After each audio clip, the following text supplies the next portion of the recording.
In this episode of The Quite Frankly Show, I answer 3 questions about marketing departments. You don't want to miss this one. It's now time for The Quite Frankly Show.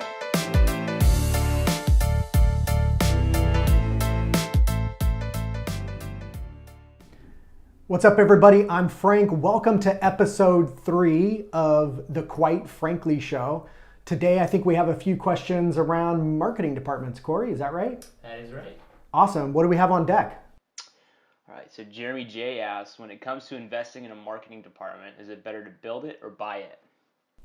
Jeremy, this is a really interesting question. So if you're at a stage where you're questioning whether you want to build it or buy it, I think that if you, depending on your corporate situation, right? Like if you're funded, that's one thing. And so if you're funded, you might as well, build a team as well as hire agencies. If you've got funds to do it, I would do a hybrid kind of thing, because especially with startups, your focus is on product and value, proving the proposition in the marketplace, growing an initial customer base. And so you're going to need a lot of help. So you're probably going to need a hybrid model. In that situation, if you're funded, you're going to just do a little building and buying. I would say if you're an established company, but you're on the smaller size and you really don't have a marketing department yet, then you probably want to look for some outside help. I guess that would be more of a buy it kind of situation. But once you get to a certain size, you want to start building up that competency in-house more and more, and then leverage outside people, agencies, what have you, for specialty skill sets. So I'm a big fan of using your agency for specialty skill sets, and internally having a team that can work on ongoing content production on your social media, for example. Stuff that needs to be just of the moment, put a camera in the face of the CEO while he or she is at the conference, while you guys are having a team meeting that could be some good content to put on social. So I'm a big fan of driving all of that like hand-to-hand kind of combat stuff, and then using agencies for specialty stuff, maybe some sort of digital strategy, a competency that you don't have in-house, maybe doing some sort of architectural build out of something big, or architectural build out of some sort of digital marketing strategy,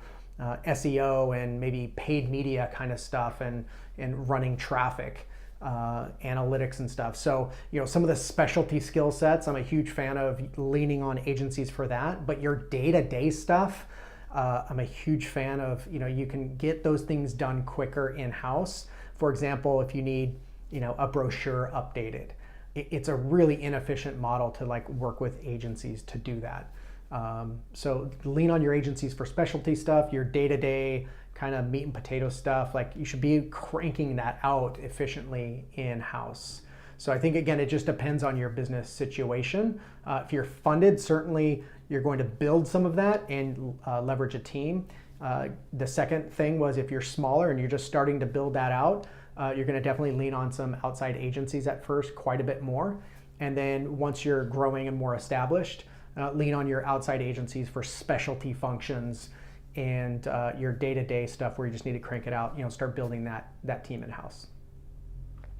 Cool. Yeah, so what else? What's the next question? Cheryl McEvans asks, who should your first marketing hire be?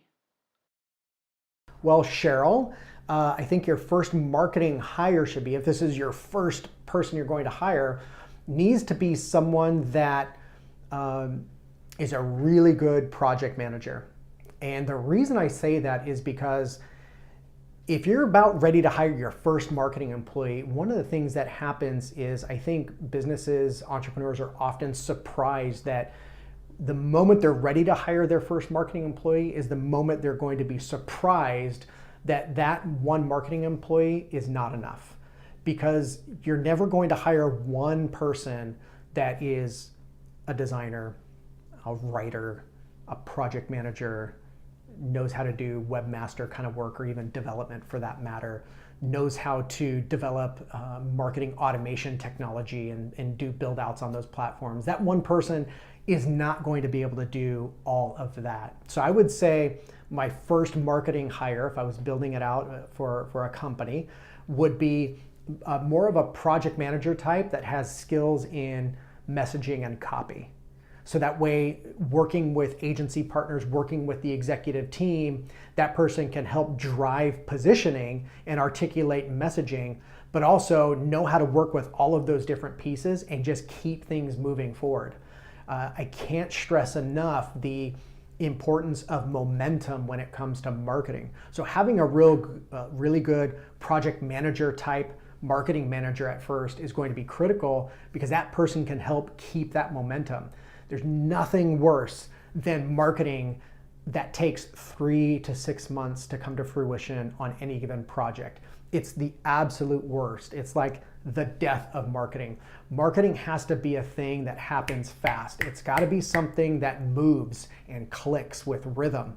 And most companies don't get that, unfortunately. So if you're about ready, Cheryl, to hire that first marketing employee, hire somebody that gets that, is really good, really organized as a project manager, and has skills in copy or messaging. Robert Uromora says, my company hired an SEO firm a few months ago. Site traffic is increasing, but there have been no new customers generated. What can I do? Interesting. So this is one of my gripes with firms who focus purely on SEO or traffic. I think the problem with that is most companies are driving that traffic to a place that isn't designed to convert. It's not designed to take that visitor and move them to the next stage. So I look at digital marketing as 3 major milestones or 3 major goals that digital marketing is trying to accomplish along the way, and they stack, by the way. At the bottom, you have driving traffic, which is the SEO firm that you are talking about, Robert. That's driving traffic. That's one of the competencies. That's one of the goals. The next one on top of that would be converting traffic into leads in your database. That's another skill set there. That's another set of skills that go into making that happen. And I would say then the third one would be nurturing those leads to become opportunities for your business, or direct sales if you're an e-commerce or retail kind of play where you can just drive people direct. But that nurturing is another skill set to understand how to bring that particular contact value in a way that's meaningful, to where when they are ready to buy, your brand is top of mind. And that's a key point to remember, is that no amount of slick copy and no amount of slick marketing tech is going to make people buy sooner than they're ready. They're going to buy when they're ready to buy. Now, you can do a good job in marketing and help ratchet that along maybe a little quicker, but they're going to buy when they're ready to buy. So that nurturing aspect is really important.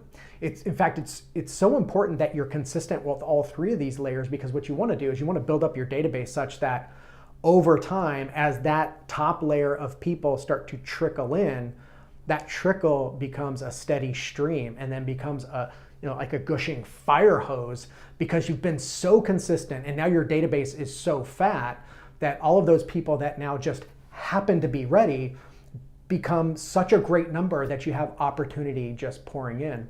But consistency in each of those 3 areas is key. You can't just drive traffic and expect the opportunities to come. That's just not how it works. So I would just examine what you're doing from an SEO standpoint, and I would talk to your SEO firm and find out, when we're driving people to the site, how are we engaging those people to convert and become a lead in the database? What are we offering of value that's relevant to the content that they were driven in to read or to consume? What are we doing to create that connection and turn that person into a lead in the database? Because let's face it, 90+% of the people that come to your website aren't ready to engage you.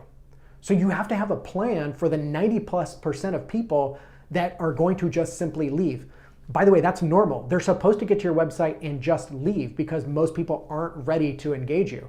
So you have to have a plan in place for engaging those people and trying to capture a portion of that 90 to 95% that are just going to leave anyway. And then once you have them, how are you going to continue to provide them value in a way that keeps your brand relevant, right? So those are the three competencies: driving traffic, converting that traffic and nurturing those leads once they're in your database. So examine that, make sure you have a plan, a game plan for all three of those competencies. And look, if your SEO firm can't provide that, but you're happy with their results, you've got to hire another firm, you've got to bring the talent in, you got to do something to be able to complete those next two rungs of the ladder, if you will, or find out if that's something your firm can do for you, because you don't want to continue just spending money on the bottom piece, because it's just like, lighting money on fire at that point. So hopefully that helps.